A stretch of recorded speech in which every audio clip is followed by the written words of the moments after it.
Bismillahirrahmanirrahim. Assalamu alaikum students.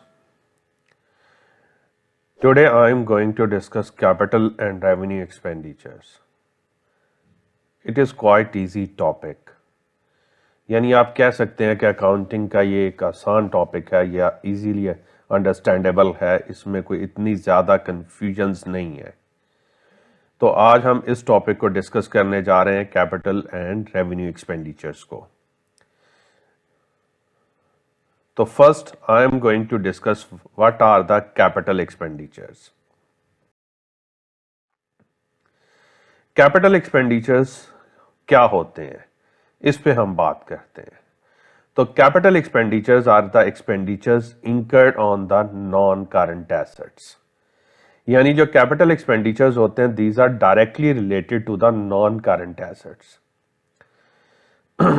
यानी जो भी एक्सपेंडिचर्स आप नॉन करंट एसेट्स पे इंकर करते हैं वो बेसिकली कैपिटल एक्सपेंडिचर्स हो सकते हैं, but there are certain conditions to consider these expenses as a capital expenditures. और आई नो कि आपको ये तो पता होगा दूसरा क्या कहते हैं कि एक्सपेंसेस या एक्सपेंडिचर्स क्या होते हैं। यानी जो हम पेमेंट्स करते हैं कोई बेनिफिट्स गेट करने के लिए, एक्वायर करने के लिए, वो हमारे एक्सपेंडिचर्स होते हैं। तो नॉन करंट एसेट्स पे जो हम एक्सपेंडिचर्स करते हैं, नॉन करंट एसेट्स से रिलेटेड जो एक्सपेंडिचर्स होते हैं वो हमारे कैपिटल एक्सपेंडिचर्स होते हैं। नॉन करंट एसेट्स क्या होते हैं? ये हमारे ऐसे एसेट्स होते हैं जो लॉन्ग टर्म यूज के लिए बिजनेस के पास आ जाते हैं। बिजनेस इनको लॉन्ग टर्म पीरियड के लिए ओन करता है, एक्वायर करता है और बिजनेस एक्टिविटीज के लिए यूज करता है। Like property, plant, machinery, equipment, these are the non current assets. तो इनसे रिलेटेड जो एक्सपेंडिचर्स होंगे वो कैपिटल एक्सपेंडिचर्स हो सकते हैं। I am saying there is a possibility to consider expenses on the non-current assets as a capital expenditure. There is a possibility. और वो क्या possibilities हैं कि किन कंडीशन में हम इन्हें कैपिटल एक्सपेंडिचर्स कंसीडर करेंगे या हम इन्हें कैपिटल एक्सपेंडिचर्स की कैटेगरी में डालेंगे। तो सबसे पहले जो आ जाते हैं आपके नॉन करंट एसेट से रिलेटेड, उसमें first one is the purchase price of the non current asset. कि जिस वैल्यू पे आपने नॉन करंट एसेट को बाय किया है, यानी जो पेमेंट आपने नॉन करंट एसेट को बाय करने के लिए दी है, वो आपका कैपिटल एक्सपेंडिचर होगी। ठीक है, फॉर एग्जांपल आपने मोटर व्हीकल बाय की बाय पेइंग $10,000, तो this $10,000 which is the purchase price of the motor vehicle will be consider as a capital expenditure. Second, any expense paid or any expenditure which is paid to bring the asset to your business location। यानी जो आपकी carriage cost है, आप कोई non current asset को bye करते हैं, bye करके फिर आप उसे किसी ट्रक पे, किसी व्हीकल पे लोड करवा देते हैं और लोड करवा के आप उसे अपने बिजनेस प्रेमिसेस तक लेके आते हैं। तो वो जो आपने कैरेज पे किया वो कैरेज भी आपका कैपिटल एक्सपेंडिचर होगा। लाइक आपने मशीनरी बाय की, आपने मार्केट से मशीनरी बाय की, लाइक आपने मार्केट से कंप्यूटर बाय किया, आपने उसे बाद में ट्रक पे, दूसरा वैन पे या किसी भी चीज पे, कैरिंग व्हीकल पे लोड करवाया। लोड करवा के आप उसे अपने बिजनेस प्रेमिसेस तक लेके आते हैं। उस व्हीकल का जो कैरिंग व्हीकल है जो उसको लेके आइए, आप उसका फ्रेट पे करते हैं, कैरेज पे करते हैं। That carriage will be consider as a capital expenditure. Installation cost of new non-current asset will also be considered as a capital expenditure. Means you bought a machinery, you paid carriage to bring the machinery to your business premises or your factory. Both purchase price and the carriage will be considered as a capital expenditure, and then you are going to pay few expenditures for the installation of that machinery. You hire a worker, you hire an expert technician which came to your premises, your factory and install your machinery. तो जो उस technician को, जो उस employ को या जो उस पर्सन को, जो भी बंदा आया उसको आपने इंस्टॉलेशन के लिए जो एक्सपेंडिचर्स पे किए हैं, ठीक है, वो सारे के सारे भी आपके कैपिटल एक्सपेंडिचर्स कंसीडर होंगे। अब इंस्टॉलेशन के लिए क्या एक्सपेंडिचर हो सकते हैं? एक तो उसको फिक्स करना, साइट प्रिपरेशन भी हो सकती है, मतलब उसके लिए कोई आपको मशीन आपने इंस्टॉल करनी है, उसके लिए कोई बेस बनानी पड़ सकती है, उसके लिए आपको एक्सपेंडिचर पे करने पड़ सकते हैं। फिर उसके वो फिक्सेशन के एक्सपेंडिचर होते हैं, फिर वो वर्कर या वो टेक्नीशियन जिसने उस मशीन को आके इंस्टॉल किया उसकी वेजेस या उसके चार्जेस होंगे जो आपने पे किए होंगे। तो ये सारी अमाउंट साइट रिस्टोरेशन की, इंस्टॉलेशन वर्कर्स की सैलरीज या वेजेस या चार्जेस और any other expense related to the installation will be categorise as a capital expenditure. तो तीन हो गए अभी तक कैपिटल एक्सपेंडिचर, जिसमें मैं मशीन आपकी एग्जांपल कैरी कर रहा हूं। Purchase price of the machine, then carriage paid to bring the machine to your factory, and third installation cost of the machinery is also the capital expenditure. तो installation cost भी आपकी capital expenditure होगी। Then further any legal cost related to purchase of new non-current asset, like अब हम machinery की example को छोड़ देते हैं। You bought a land, you bought a building, तो उसके लिए आपको उसकी रजिस्ट्रेशन के यानी ऑनरशिप ट्रांसफर के लीगल फीस आपको पे करनी पड़ती, लीगल फी पे करनी पड़ती है। तो any legal fee paid to purchase new non current asset, ठीक है, तो वो भी आपके कैपिटल एक्सपेंडिचर होंगे। तो यहां तक अभी जो मैंने 4 एक्सपेंडिचर्स बताए, तो इसमें आप थोड़ा रियलाइज कर रहे होंगे कि दीज आर ऑल एक्सपेंडिचर्स इंकर on new non current asset, कि अगर आप न्यू नॉन करंट एसेट लेते हैं तो उन पे अगर ये एक्टिविटीज उनके साथ यानी ये एक्सपेंडिचर हमें उस न्यू नॉन करंट एसेट के लिए पे करने पड़ते हैं, तो these will be categorise as a capital expenditures. Purchase price, carriage, installation cost, legal cost. यानी मैंने एग्जांपल दी है कि आपने प्रॉपर्टी ली, आपने लैंड ली, आपने फैक्ट्री ली, आपने बिल्डिंग ली, तो आपको उसकी रजिस्ट्रेशन के लीगल चार्जेस होते हैं जो आपने पे करने होते हैं। तो वो जो लीगल फी आप पे करेंगे उस एसेट की ऑनरशिप ट्रांसफर के लिए, लाइक अगर आप कार भी लेते हैं, मोटर व्हीकल भी लेते हैं, तो आपको उसकी रजिस्ट्रेशन करवानी पड़ती है, एक्साइज एंड टैक्सेशन डिपार्टमेंट में जाके रजिस्ट्रेशन नंबर लेना पड़ता है, तो वो उसके लिए आपको पे करना पड़ता है, तो वो भी आपके कैपिटल एक्सपेंडिचर्स होंगे न्यू नॉन करंट एसेट्स के लिए।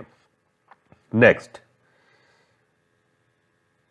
Any special training required to operate that non-current asset, that new non-current asset, any special wiring for that new non-current asset, like training means कि आपने न्यू कंप्यूटर इक्विपमेंट्स लिया है, latest technology पे आपने machines bye की हैं, वो आके आपने इंस्टॉल करवाई। चलिए हम स्टेप बाय स्टेप चलते हैं। You bought new machinery, automated machine with latest technology, purchase price is the capital expenditure. Then you paid carriage to bring that machinery to your factory, carriage is the capital expenditure. Then you hire a special technician to install that machinery, the installation cost is the capital expenditure. Any legal fee to get the ownership right or any legal charges to get that machinery, okay, but normally in case of machinery आपको कोई legal charges तो नहीं होते, लेकिन motor vehicles अगर आप लें, property लें, लैंड लें, तो वहां लीगल चार्जेस होंगे। बट मैं एग्जांपल ले रहा हूं कि if there is any legal fee which is required to get that machinery, तो वो भी आपका कैपिटल एक्सपेंडिचर हो जाएगा। Last one, any special wiring required to make that machinery useful, मतलब आपकी जो वायरिंग थी वो मशीनरी को हैवी लोड था, उसका इलेक्ट्रिसिटी लोड हैवी किस्म का था, उसके लिए स्पेशल वायरिंग रिक्वायर्ड थी। तो अगर आप उस न्यू मशीन के लिए स्पेशल वायरिंग करवाते हैं, ठीक है, तो वो भी आपका कैपिटल एक्सपेंडिचर होगा। And you send your staff on special training, और उस ट्रेनिंग का मेन पर्पस ये है क्योंकि ये मशीनरी जो है लेटेस्ट टेक्नोलॉजी पे है, न्यू टेक्नोलॉजी है इसके अंदर, और आपके स्टाफ को उस टेक्नोलॉजी को ऑपरेट करना नहीं आता, तो आप स्पेशल ट्रेनिंग करवा रहे हैं स्टाफ की टू ऑपरेट दैट मशीनरी, तो this special training cost will also categorise as capital expenditure. तो यहां तक आपको बात समझ आ गई होगी कि any expenditure which are essential to make new non current asset usable for the business activities, वो सारे के सारे कैपिटल एक्सपेंडिचर्स होंगे। दोबारा मैं कह रहा हूं कि जितने भी आप न्यू नॉन करंट एसेट से रिलेटेड एक्सपेंडिचर पे करेंगे जो कंपलसरी है, अगर वो आप नहीं करते तो वो एसेट आपके लिए यूजफुल नहीं हो सकता, आप उस न्यू नॉन करंट एसेट को यूज नहीं कर सकते, तो वो सारे के सारे आपके एक्सपेंडिचर्स कैपिटल एक्सपेंडिचर्स होंगे। देखिए, आप परचेज प्राइस नहीं करते, पे नहीं करते, आपका वो नॉन करंट एसेट हो नहीं सकता, आप ले नहीं सकते, ठीक है। कैरेज नहीं पे करते, जब तक वो आपकी फैक्ट्री तक नहीं आएगा आप उसे यूज कैसे करेंगे। इंस्टॉलेशन कॉस्ट नहीं पे करते, इंस्टॉल नहीं होगा तो ऑपरेशनल कैसे होगा, ठीक है। लीगल कॉस्ट है, ऑनरशिप राइट्स नहीं आपके पास आए, आप उसको ओन नहीं कर सकते। और स्टाफ की जैसे मैंने आपको कहा कि इक्विपमेंट है, स्पेशल टेक्नोलॉजी है, आपका स्टाफ उसको ऑपरेट ही नहीं कर सकता, उसे पता ही नहीं इसको रन कैसे करते हैं, तो आपको उनकी स्पेशल ट्रेनिंग देनी पड़ी जिसकी वजह से आपका स्टाफ उसको ऑपरेट कर पाया। तो ये भी एसेंशियल एक्सपेंस है, क्योंकि अगर वो ट्रेन नहीं होगा तो वो रन नहीं होगा, तो यूजेबल नहीं होगा, आप यूज नहीं कर सकते उसको, ऑपरेशनल नहीं होगा वो नॉन करंट एसेट। तो ऐसे सारे एक्सपेंसेस जो न्यू नॉन करंट एसेट से रिलेटेड हो और वो कंपल्सरी हो to make that non current asset operational, तो वो आपके कैपिटल एक्सपेंडिचर्स हो जाएंगे। आफ्टर दैट जब हम उसको यूज करना शुरू कर देते हैं तो उसके बाद नॉर्मली जितने भी एक्सपेंडिचर्स होते हैं वो रेवेन्यू एक्सपेंडिचर्स होते हैं, ठीक है। मतलब वो कैपिटल एक्सपेंडिचर्स नहीं होते।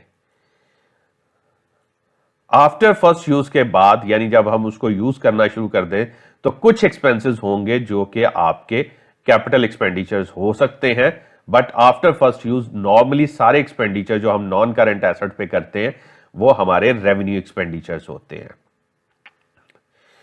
जो अब मैं बता रहा हूं वो एक्सपेंसेस जो आफ्टर फर्स्ट यूज भी कैपिटल एक्सपेंडिचर्स हो जाएंगे।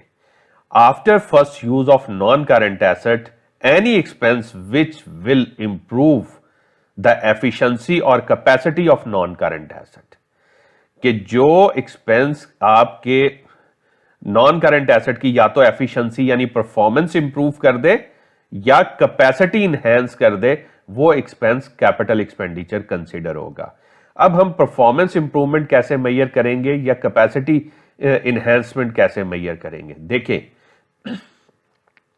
परफॉर्मेंस इंप्रूवमेंट हम उसकी जो मेजर करेंगे कि हमारी परफॉर्मेंस इंप्रूव हुई है कि नहीं हुई, हम देखेंगे कि जब हमने बाय किया था तब वो कैसा परफॉर्म कर रहा था, और अब जब हम उसमें कुछ मॉडिफिकेशंस या कोई एक्टिविटी उस पर किया, उसकी मेंटेनेंस की है, उसके बाद उसकी परफॉर्मेंस कैसी है। अगर तो ओरिजिनल परफॉर्मेंस से अब वाली परफॉर्मेंस इंक्रीज हो जाती है तो देन वो आपके जो एक्सपेंडिचर्स हैं वो कैपिटल एक्सपेंडिचर हो जाएंगे, ठीक है।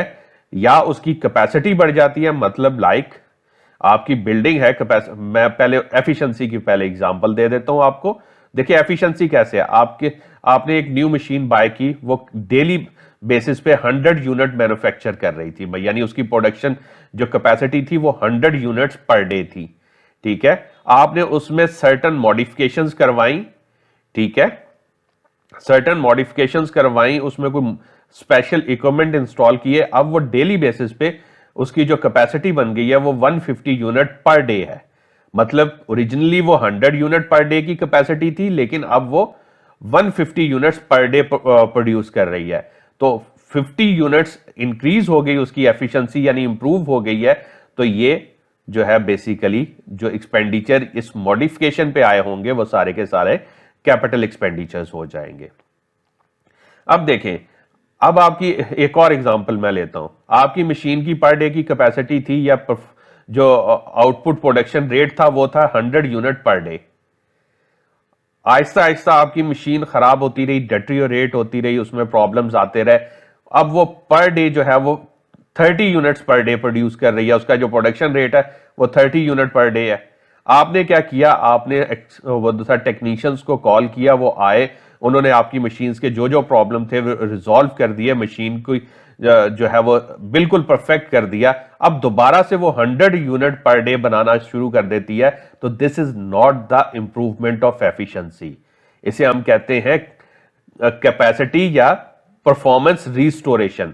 ये आपने परफॉर्मेंस रिस्टोर की है, यानी ओरिजिनल उसकी जो रेट था वो 100 यूनिट पर डे था, आपने पहले यूज किया जिससे खराब हो गई, और फिर आपने उसे रिपेयर करवाया जिसकी वजह से वो वापस 100 यूनिट पर डे प्रोड्यूस करना शुरू हो गई। तो these expenditures which are categorise as a repair में आ जाते हैं, तो वो आपके कैपिटल एक्सपेंडिचर्स नहीं होंगे। जब आप परफॉर्मेंस रीस्टोर करते हैं तो दिस इज कॉल्ड रिपेयर। जब आप उसकी कैपेसिटी को रीस्टोर करते हैं तो this is called repair. Enhancement ये है कि जो उसकी ओरिजिनल कैपेसिटी थी या ओरिजिनल परफॉर्मेंस थी उससे ज्यादा अगर वो चला जाएगा तो देन वो कैपेसिटी इन्हेंसमेंट या परफॉर्मेंस इंप्रूवमेंट में या एफिशिएंसी में आ जाएगा, तो फिर वो एक्सपेंडिचर्स कैपिटलाइज हो जाएंगे, यानी उन्हें कैपिटल एक्सपेंडिचर्स कहेंगे। अब कैपेसिटी इन्हेंसमेंट की अगर हम एग्जांपल लें किस तरह हो सकती है कि आपकी बिल्डिंग थी, उसमें ऑलरेडी 3 रूम थे, आपने एक और रूम कंस्ट्रक्ट कर दिया, तो ये कैपेसिटी बढ़ गई अब आपकी, यानी आपके पास 4 रूम्स हैं, 4 रूम की कैपेसिटी है, आप 4 रूम्स को यूज कर सकते हैं। पहले आपके पास 3 रूम्स थे, तो ये जो एक्स्ट्रा रूम आपने कंस्ट्रक्ट किया ये कैपेसिटी इनहैंसमेंट में आ जाएगा, तो ये कैपिटल एक्सपेंडिचर हो जाएगा, यानी रूम कंस्ट्रक्शन कॉस्ट जो है वो आपकी कैपिटल एक्सपेंडिचर्स हो जाएगी।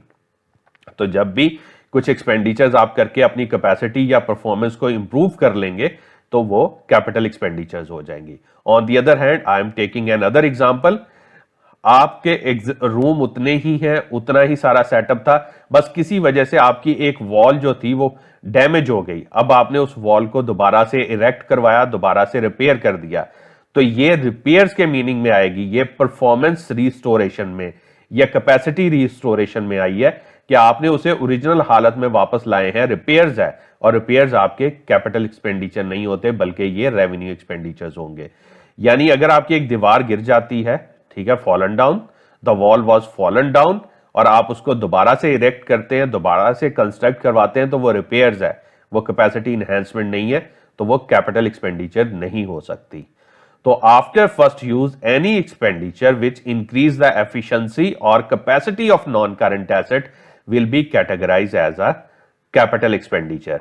लाइक आप अपने इक्विपमेंट में मॉडिफिकेशंस कर दें, वो जो अपना नॉर्मल आउटपुट रेट था पर डे उससे ज्यादा प्रोड्यूस करना शुरू कर दे, तो कैपेसिटी इनहैंसमेंट है, एफिशिएंसी है, तो ये कैपिटल एक्सपेंडिचर हो जाएगा, मॉडिफिकेशन कॉस्ट जो है। और इसी तरह अगर आप एक एक्स्ट्रा रूम कंस्ट्रक्ट कर देते हैं अपनी बिल्डिंग में, वो भी कैपेसिटी इनहैंसमेंट में आ जाता है, तो वो भी आपका कैपिटल एक्सपेंडिचर हो जाएगा। तो कैपिटल एक्सपेंडिचर्स का रोल क्या है, बेसिकली हम इनको अलग क्यों कर रहे हैं?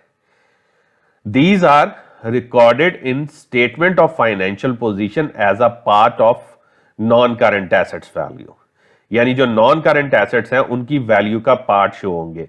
यानी अगर आपके मोटर व्हीकल पे कैपिटल एक्सपेंडिचर्स हुए हैं तो वो मोटर व्हीकल की वैल्यू में ऐड हो जाएंगे एसओएफपी में। आपको पता है ना, नॉन करंट एसेट्स की वैल्यू जो है वो रिकॉर्ड की जाती है एसओएफपी में। Non current assets value are recorded in statement of financial position, तो जिस नॉन करंट एसेट पे कैपिटल एक्सपेंडिचर्स होंगे उसकी वैल्यू में ये ऐड हो जाएंगे, ठीक है। अगर मोटर व्हीकल पे है तो मोटर व्हीकल में, मशीनरी पे है तो मशीनरी की वैल्यू में ऐड हो जाएंगे, और अगर बिल्डिंग पे है तो बिल्डिंग की वैल्यू में ऐड हो जाएंगे। और एंड वन मोर थिंग, ये जो आपके कैपिटल एक्सपेंडिचर्स होते हैं, these are not incurred in routine, ये रूटीन में इंकर नहीं हो रहे होते, ये once in a whole life या twice in a whole life, यानी ये बहुत दूसरा क्या कहते हैं, कभी कभार, जिनको हम उर्दू में कह लेंगे कभी कभार ये एंकर होंगे, इंकर होते हैं, ये रूटीन में हम पे नहीं कर रहे होते। मतलब आपने मोटर व्हीकल आज बाय किया, 10 साल बाद फिर बाय करेंगे तो 10 साल बाद आपके ये एक्सपेंडिचर्स होंगे, ठीक है। Capacity enhancement once in a whole life आपने परफॉर्म की होगी या twice in a whole life, तो ये आपके कैपिटल एक्सपेंडिचर होंगे। तो मोटर व्हीकल आपने जब बाय की या आपने मशीनरी जब बाय की तभी एक दफा उसका कैरिज पे किया, रोज तो आप कैरिज नहीं ना पे करेंगे, तो these are non routine expenses.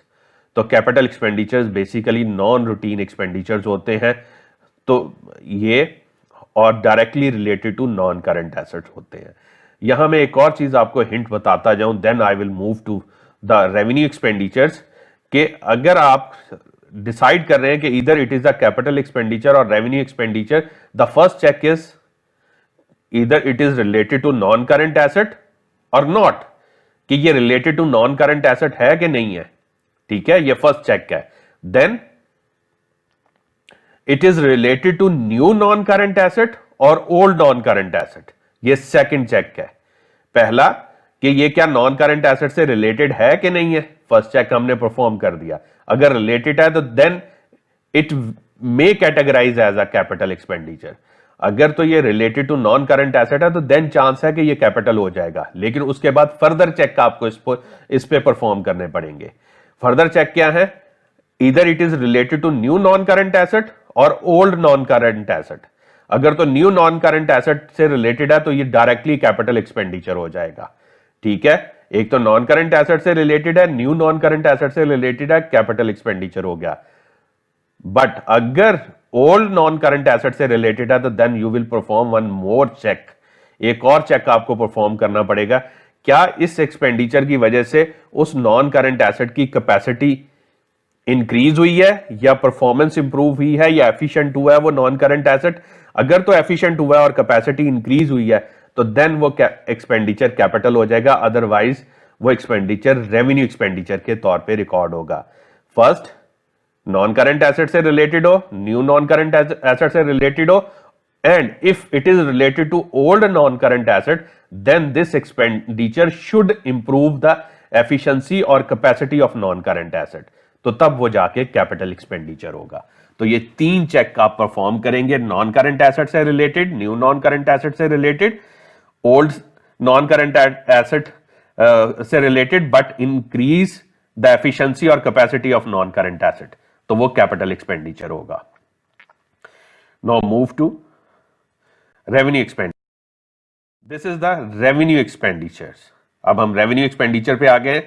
Revenue expenditure एक तो रूटीन एक्सपेंडिचर्स होते हैं, डे टू डे हम पे करते हैं, तो these are the day to day operational expenditures या operational expenses which are paid by the business to run its activities and which are essential to ensure the business operations और business activities. ठीक है, तो फिर मैं बता दूं कि revenue expenditures are the day to day expenditures, और ये रूटीन में बिजनेस पे कर रहा होता है और ये जरूरी होते हैं कि बिजनेस अपनी एक्टिविटीज को इंश्योर करने के लिए, अपने ऑपरेशंस को इंश्योर करने के लिए ये पे करता रहे ऑन रेगुलर बेसिस। तो these are the regular payments, these are not capital expenditures. यानी जिन चीजों को हमने कैपिटल एक्सपेंडिचर्स कह दिया उनको छोड़ के बाकी जितनी हम पेमेंट्स करेंगे वो सारी की सारी रेवेन्यू एक्सपेंडिचर्स होंगी। एक तो डे टू डे हो गई, बिजनेस ऑपरेशंस के लिए हो गई, और वो कैपिटल एक्सपेंडिचर की कैटेगरी में फॉल नहीं करती, बल्कि वो कैपिटल एक्सपेंडिचर है ही नहीं, तो वो सारे के सारे पेमेंट्स जो हैं वो रेवेन्यू एक्सपेंडिचर हो जाएंगी, जो कि कैपिटल नहीं होंगी।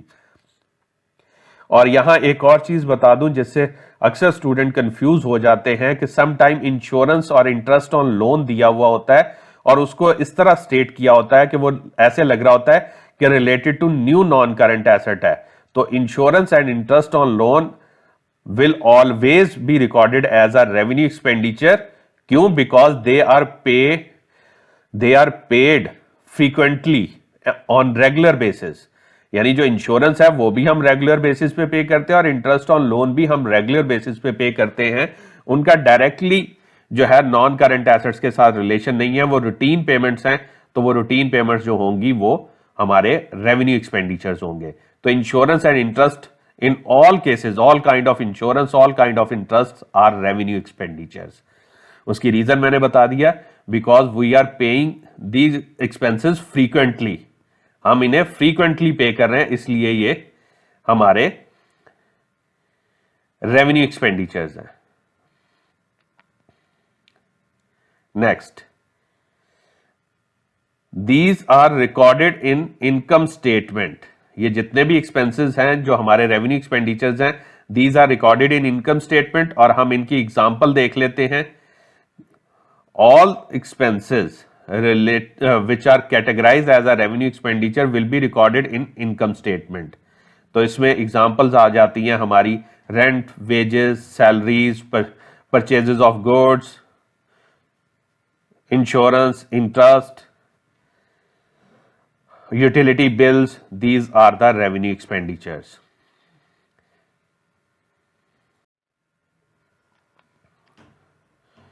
ओके जी, आई होप आपको क्लियर हो गया होगा ये रेवेन्यू एक्सपेंडिचर्स। तो now I am moving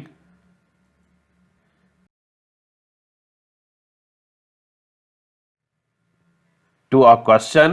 This is the question related. In this question we have to categorize the capital and revenue expenditures. हमने differentiate करना है capital and revenue expenditures में, तो I will use C for capital expenditure and R for revenue expenditures. तो one by one transactions आएंगी और then we will decide either they are the capital or revenue expenditures. The first transaction is purchases of an extra van. Van is the non-current asset. So purchase cost of non-current asset will be categorized as a capital expenditure. So I am going to place C with this sentence or this transaction. Purchase of non-current asset will be recorded as capital expenditure. Cost of rebuilding warehouse wall which had fallen down. I have told you, मैंने ये example भी ली थी कि existing ware house है, हमने new नहीं लिया, उसकी वॉल जो थी वो फॉलन डाउन मतलब गिर गई थी, डैमेज हो गई थी, अब हम उसको रीबिल्ड कर रहे हैं। तो this is the restoration of the capacity, not improvement of capacity. देखिए ओल्ड नॉन करंट एसेट होगा तो उसमें हमने चेक ये परफॉर्म करना है कि जो एक्सपेंडिचर उस पर हो रहे हैं क्या उससे उसकी कैपेसिटी इंहेंस हो रही है या उसकी परफॉर्मेंस इंप्रूव हो रही है। अगर तो हो रही है तो देन वो कैपिटल एक्सपेंडिचर होगा। But in this case we are just rebuilding the wall which was fallen down, जो गिर गई थी हम उसको रीबिल्ड कर रहे हैं। तो this is the repair always categorise as a revenue expenditure. So I am placing R. तो ओल्ड नॉन करंट एसेट्स की अगर हम रिपेयर करवाते हैं, मतलब जो कोई चीज खराब होगी उसे सही करवाते हैं, तो वो रिपेयर्स है और रिपेयर्स हमारा रेवेन्यू एक्सपेंडिचर होता है। ओल्ड नॉन करंट एसेट्स पे अगर हम कोई एक्सपेंस करें और उससे उसकी परफॉर्मेंस या कैपेसिटी बढ़ जाए तो फिर वो कैपिटल होगा, अदरवाइज वो रिपेयर्स में जाएगा और रिपेयर्स रेवेन्यू एक्सपेंडिचर होगा। Building extension to the warehouse. Extension mean आपने एक्सटेंड कर दिया वेयर हाउस। पहले फॉर एग्जांपल एक रूम पे था, अब आपने 2 रूम्स बना दिए वेयर हाउस के, तो एक्सटेंशन से आपकी कैपेसिटी बढ़ गई वेयर हाउस की। अब आप ज्यादा चीजें वेयर हाउस में स्टोर कर सकते हैं। वेयर हाउस बेसिकली स्टोर होता है जिसमें आप अपने मटेरियल्स को, अपनी आइटम्स को स्टोर करते हैं। तो due to building of this extension the capacity of the warehouse will increase, तो this will be categorise as a capital expenditure. ठीक है, अबव जो था उसमें वेयर हाउस की वॉल गिरी थी और उसको हमने रिपेयर करवाया था, दोबारा से कंस्ट्रक्ट किया था, वो रेवेन्यू एक्सपेंडिचर है क्योंकि उसकी कैपेसिटी इंक्रीज नहीं हुई थी। इन दिस बी पार्ट, मैं बी पार्ट की बात कर रहा हूं। सी पार्ट में हमने एक्सटेंशन बिल्ड की है जिसकी वजह से उसकी कैपेसिटी इंक्रीज हो गई है, that's why this is the capital expenditure. Painting extension to warehouse. I have told you कि जब भी आप कोई न्यू नॉन करंट एसेट लेते हैं तो उससे रिलेटेड जो फर्स्ट टाइम उस पे एक्सपेंडिचर्स होते हैं वो आपके कैपिटल होते हैं। तो न्यू वेयर हाउस की अगर हम पेंटिंग करवाएंगे तो वो कैपिटल एक्सपेंडिचर होगा, और एग्जिस्टिंग वेयर हाउस की अगर हम पेंट करवाएंगे तो वो रेवेन्यू एक्सपेंडिचर होगा। तो न्यू नॉन करंट एसेट पे जो फर्स्ट टाइम पेंट होता है वो भी आपका कैपिटल एक्सपेंडिचर होता है। तो this is the capital expenditure. Painting extension to the warehouse when it is the first built, तो जब हमने बिल्ड किया था तभी करवाया, तो first time paint on new non current asset will be categorise as a capital expenditure. Repainting extension to warehouse 3 years later, तो this is the repaint, this will not, यानी ऑलरेडी जो आप एक नॉन करंट एसेट बना चुके, use करना start कर दिया, 3 years बाद आप उस पर रीपेंटिंग करवा रहे हैं, तो रीपेंट की वजह से ना तो उसकी कैपेसिटी बढ़ी है ना उसकी एफिशिएंसी इंप्रूव हुई है, तो ये repainting will be categorise as a revenue expenditure. Second time paint will be categorise as a repairs, और रिपेयर्स हमारा रेवेन्यू एक्सपेंडिचर होता है। तो फर्स्ट टाइम पेंट जो न्यू नॉन करंट एसेट पे होगा वो कैपिटल एक्सपेंडिचर होगा। Carriage cost on bricks for the new warehouse extension, यानी अगर आप न्यू वेयर हाउस एक्सटेंड कर रहे हैं तो ये न्यू एक किस्म का वेयर हाउस बना रहे हैं जिससे आपकी वेयर हाउस की कैपेसिटी बढ़ेगी, तो उसके लिए जो ब्रिक्स लाने की जो कैरेज कॉस्ट है तो वो भी कैपिटल एक्सपेंडिचर होगी, क्योंकि न्यू वेयर हाउस कंस्ट्रक्ट हो रहा है तो न्यू वेयर हाउस से रिलेटेड कैरेज कॉस्ट भी जो होगी वो भी आपके कैपिटल एक्सपेंडिचर होगी, क्योंकि उसकी कंस्ट्रक्शन के लिए आप ब्रिक्स ला रहे हैं और उस ब्रिक्स की वजह से जो कैरेज आपको पड़ रहा है वो भी आपका कैपिटल एक्सपेंडिचर होगा। यहां मैं आपको बताता चलूं कि न्यू नॉन करंट एसेट्स पे जब भी आपके एक्सपेंडिचर्स होंगे, जैसे न्यू वेयर हाउस एक्सटेंशन का मतलब आप न्यू वेयर हाउस आप कंस्ट्रक्ट कर रहे हैं तो उससे रिलेटेड कैरेज पड़ रहा है, तो वो आपका कैपिटल एक्सपेंडिचर होगा। तो न्यू नॉन करंट एसेट्स के बिफोर फर्स्ट यूज जो भी एक्सपेंडिचर आप उस पर इंकर करेंगे वो नॉर्मली कैपिटल एक्सपेंडिचर्स होंगे। Carriage cost on purchases are the goods for resale, these are not non current assets. तो जब ये नॉन करंट एसेट ही नहीं है तो इससे रिलेटेड कोई भी एक्सपेंडिचर जो है वो कैपिटल नहीं हो सकता, क्योंकि सिर्फ नॉन करंट एसेट से रिलेटेड एक्सपेंडिचर कैपिटल होते हैं। तो carriage cost of the purchases is the revenue expenditure. Third, carriage cost on sales, तो सेल्स भी गुड्स की सेल्स है, नॉन करंट एसेट से तो उनका कोई रिलेशन नहीं है, तो this will also be recorded as a revenue expenditure. तो ये फर्स्ट टेस्ट में ही फेल हो गया है, मतलब these are not related to the non current asset, G part and H part. Carriage cost on purchases and carriage cost on sales both are revenue expenditures. I part, legal cost of collecting debts, मतलब आपने किसी से पैसे लेने थे तो उसके लिए आपने लीगल कॉस्ट पे किया, तो this is not related to the non current asset. तो डेट्स तो आपने पेमेंट्स कलेक्ट की हैं उससे रिलेटेड है, तो this is the revenue expenditure. Capital expenditures के बारे में तब सोचेंगे जब वो directly related to non current assets होंगे। Legal charges on acquiring new premises for office, आपने ऑफिस के लिए न्यू प्रेमिसेस एक्वायर किया और उसके लिए लीगल चार्जेस आप पे कर रहे हैं, तो this is the capital expenditure. देखिए ऊपर वाली जो लीगल कॉस्ट थी वो डेट्स कलेक्शन के लिए थी, नॉन करंट एसेट से रिलेटेड नहीं थी, दैट्स व्हाई रेवेन्यू एक्सपेंडिचर्स हैं। और ये जो जे पार्ट में जो लीगल चार्जेस हैं these are related to the acquisition of new premises, new building आपने एक्वायर की है ऑफिस के लिए, तो उससे रिलेटेड लीगल चार्जेस हैं, तो these legal charges cost will be categorise as a capital expenditure, क्योंकि न्यू नॉन करंट एसेट की एक्विजिशन से रिलेटेड जो लीगल चार्जेस होते हैं वो आपके कैपिटल एक्सपेंडिचर्स होते हैं। Fire insurance, fire insurance premium, तो any kind of insurance which was paid is will be categorized as a revenue expenditure. I have told you in the definition of revenue expenditure. Insurance and interest on loan will always be recorded as revenue expenditure. तो fire insurance आपका revenue expenditure होगा because this is the insurance and we will pay on regular interval basis. हम regular basis पे इसको पे करेंगे और day to day payments में ये आ जाती है, यानी रेगुलर पेमेंट्स में आ जाती है, तो this is revenue expenditure. Next part, cost of erecting new machine. This is the installation cost of new machine. You bought new machines and installed that machine.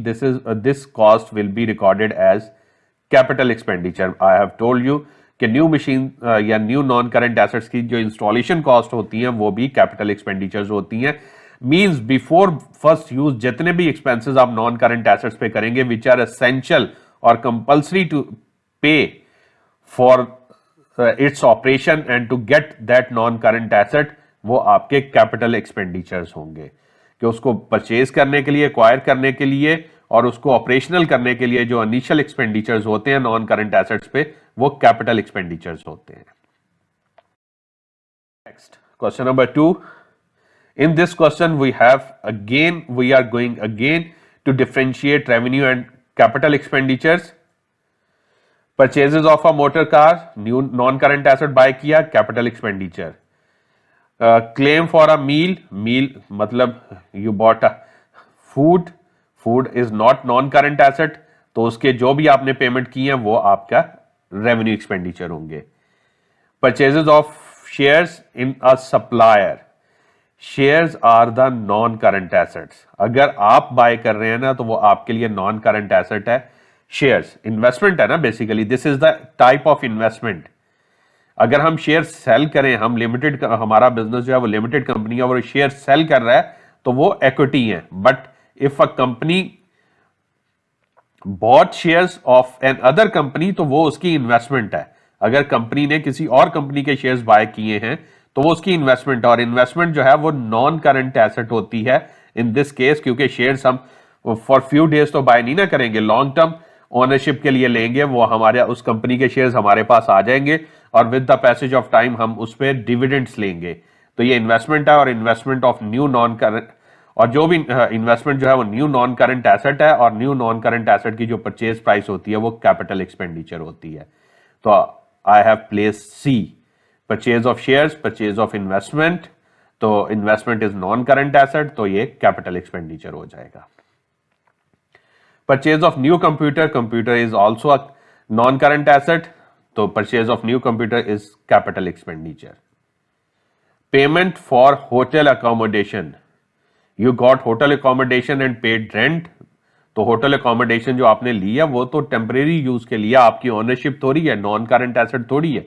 तो this is not categorize as a non current asset. तो all payments which are not related to non current assets तो वो revenue expenditures होंगी. तो this is the revenue expenditure.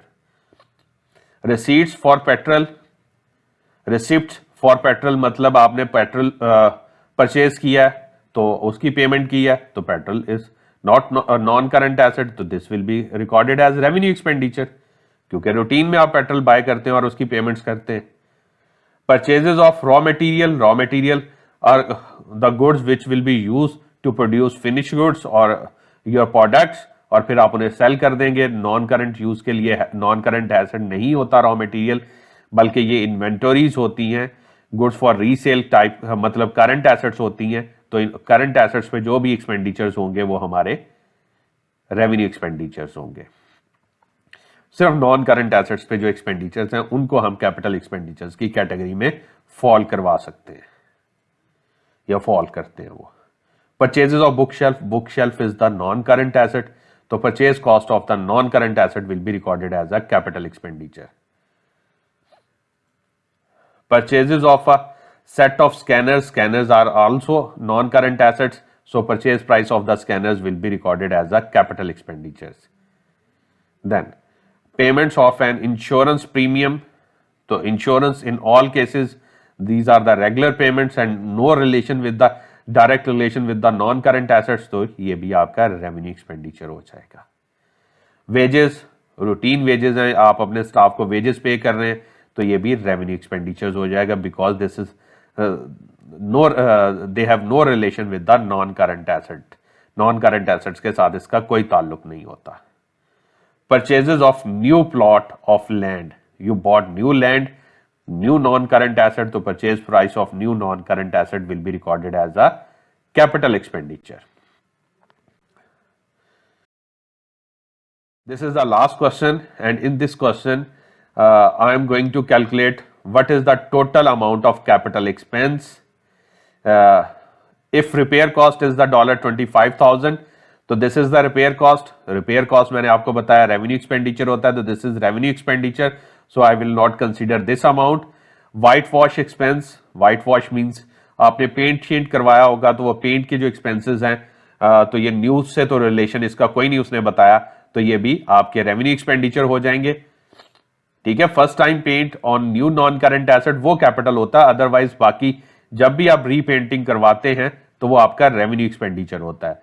तो ये उसने routine white wash लिखा हुआ है और यहां कहीं डिफाइंड नहीं है कि ये न्यू नॉन करंट एसेट्स पे करवा रहे हैं आप या न्यू बिल्डिंग में कर रहे हैं, तो हम इसे सपोज करेंगे कि ये रूटीन है. तो ये हम रिपेयर्स में आ जाएगा ये भी, और ये भी रेवेन्यू एक्सपेंडिचर हो जाएगा।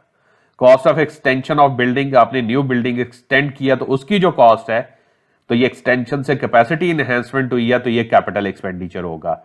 End of improvement in the electrical wiring system, आपका जो वायरिंग सिस्टम था वो आउटडेटेड था, वो करंट सेटअप पे नहीं चल सकता था, आपने न्यू और बेटर वायरिंग सिस्टम लगाया जिससे इंप्रूवमेंट हुई है, तो वो भी आपका कैपिटल एक्सपेंडिचर हो जाएगा। मैंने आपको कहा था कि अगर आप कोई एक्सपेंस करें और उसकी वजह से आपकी इंप्रूवमेंट हो जाए, परफॉर्मेंस इंप्रूवमेंट हो जाए, एफिशिएंसी बढ़ जाए, कैपेसिटी बढ़ जाए, तो वो कैपिटल एक्सपेंडिचर होगा।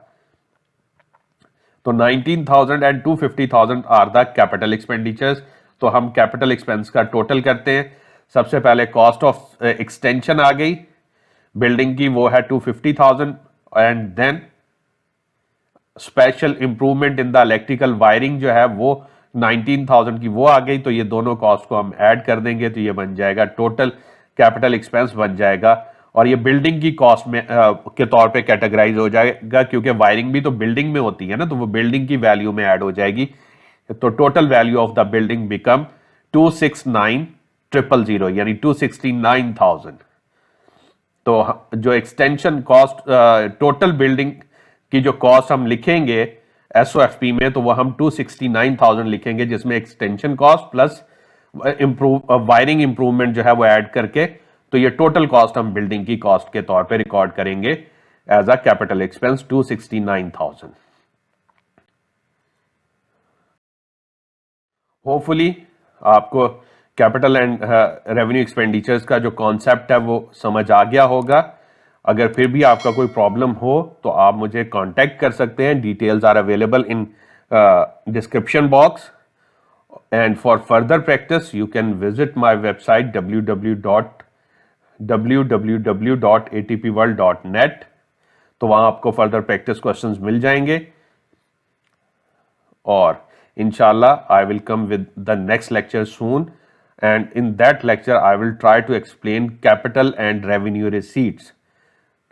जिस तरह अभी हमने कैपिटल एंड रेवेन्यू एक्सपेंडिचर्स किया, तो in next lecture we will discuss capital and revenue receipts.